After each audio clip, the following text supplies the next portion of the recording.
మీరెప్పుడైనా ఇడ్లీ రవ్వతో ఉప్మా చేశారా? నేను చేశాను నిన్న. సో, దాన్ని రెక్టిఫై చేయాలనమాట. మనమైతే ఫోను జూసుకుంటా పెద్ద బ్లండర్ చేశాము. మళ్ళీ స్టార్ట్ అనమాట ఫస్ట్ నుంచి. సో, ఉప్మా చేయట్లేదు. ఈసారి కొత్త రెసిపీ ట్రై చేస్తున్నా. అంటే నేను ఆల్రెడీ చేసుకు తిన్నా. బావుంది అని జెప్పేసి మళ్ళీ చేస్తున్నా అనమాట. ఈజీగా అయిపోతది. ఇప్పుడైతే పాన్ కేక్స్ లాగా. సో, క్విక్‌గా అయిపోతది. మీకు చూపిస్తా చూసేయండి.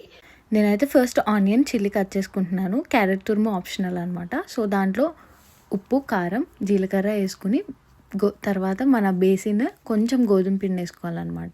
సో, దానివల్ల కొంచెం టెక్స్చర్ మంచిగొస్తది. సో, దాన్ని వాటర్ ఏసేసుకొని కలిపేసుకోవాలి అంతే. సో, ఇది మిక్స్ అయిపోయిన తర్వాత జస్ట్ పాన్ మీద ఆయిల్ ఏసేసుకొని పాన్ కేక్స్‌లా ఏసుకోవాలన్నమాట.